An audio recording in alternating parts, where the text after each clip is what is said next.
Alright, here's what you'll need to make your fake rocks. The big black container there is to mix the cement mixture in. Then we have some plastic bags. They're just garbage bags to put down on your surface to keep your surface from getting ruined. The chicken wire there is to give your rock shape along with the bottles. So you wrap the bottles with the chicken wire. Then we have some cement color, which is brown. They sell it at Home Depot. Going to make some brown rocks. Then we got a dust mask, gloves, and goggles, which is to protect you from the concrete dust. You don't want to breathe in or get in your eyes. There's a trowel over there to mix it with. The first ingredient will be the Portland cement, which I've already measured in a bucket. You can use any size bucket to measure it. Whatever size container you use will be called a part, but we'll get into that in a little bit. So we got the Portland cement already in there. You're going to also need some peat moss and some perlite, which you can get at Home Depot or Lowe's or whatever. Alright, the first thing I did was to cut a piece of chicken wire. Just want to be careful because it is sharp on the ends.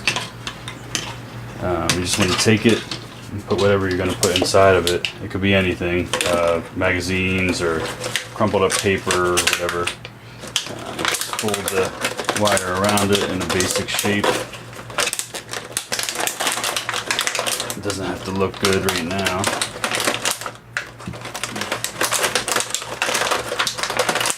Watch you don't stick yourself.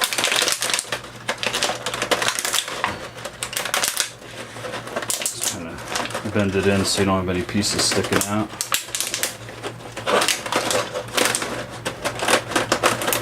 Make it into the basic shape of the rock.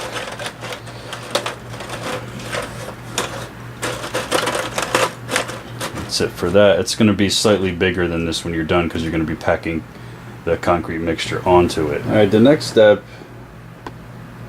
is with your dust masks and your goggles and your gloves on is to start mixing the ingredients. So the first ingredient is the Portland cement,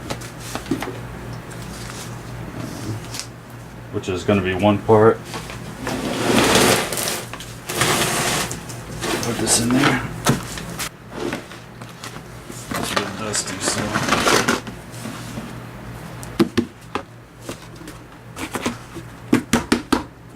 Next is going to be the peat moss, which you're going to use 1.5 parts.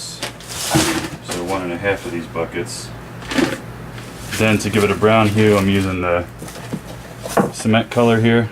Probably add about 1/3 to 1/2 of it. You don't want it to be too brown. Just give it a brown hue.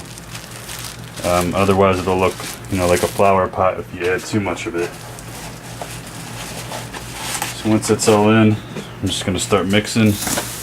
Mix all the dry ingredients together really good first. Should get everything off the bottom.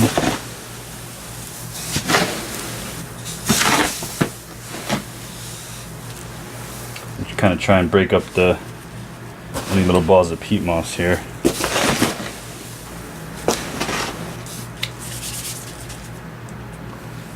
Alright, once it looks like that, all uniform, you basically can't tell the different components. It's pretty much ready to add the water now. The amount of water you'll have to add will probably vary a little bit depending on the humidity that you're in and stuff like that. There's different factors, but it'll end up being 1 to 1.5 parts. You just want to not add too much.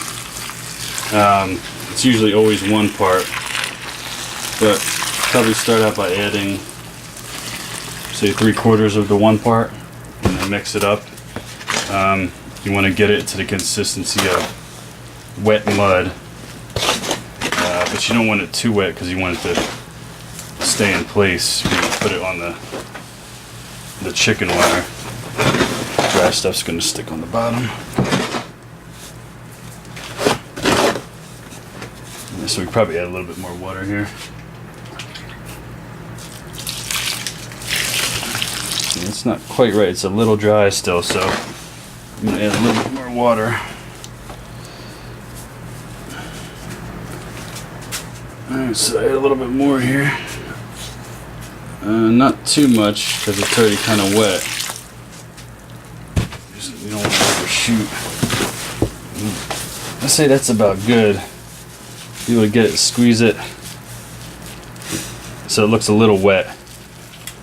So you can actually squeeze a little bit of water out of it too, and then we'll be ready to put it on the wire frame to make the rocks. All right, now that the mixture's set up for about 10 minutes, kind of looks like this. It's a little wet. You can squeeze a little bit of water out of it, but it holds its shape kind of like a ball. So we have the bottles that we wrapped in wire before for shape, and this is kind of the top of it. So you kind of divots in it that a normal rock would have.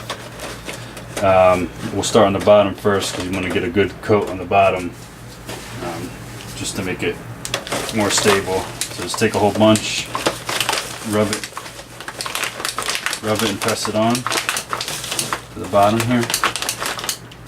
The bottom doesn't have to look too nice because you're not really going to see it, but if you want to make a nice rock,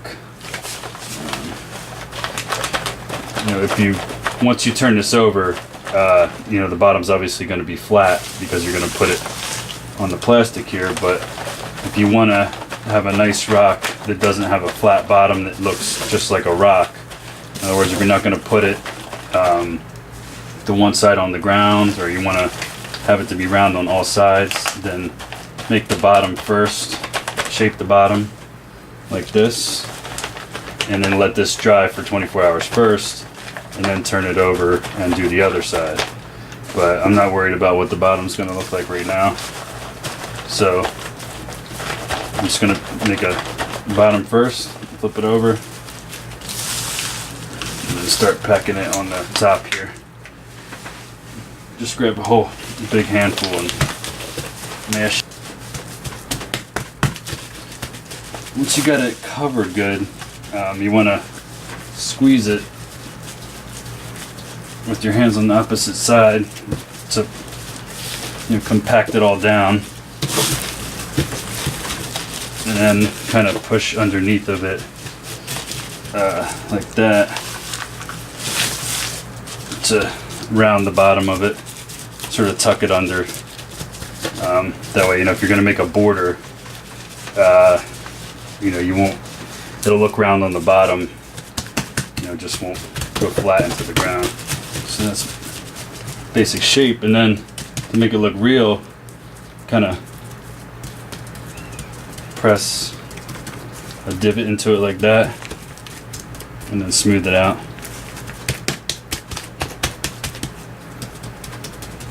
One here, you can do it randomly, it doesn't matter here.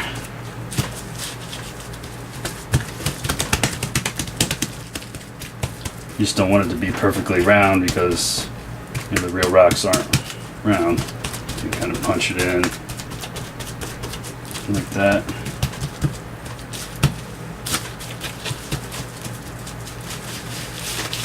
And go around and tuck it all in again. Some water will drain, collect on the bottom.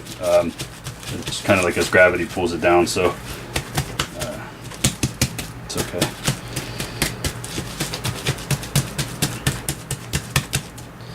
And that's basically the first step. So making shapes like that, you can tell kind of looks like a real rock now. All right, these are the rocks I made yesterday. They've been hardening for about 24 hours.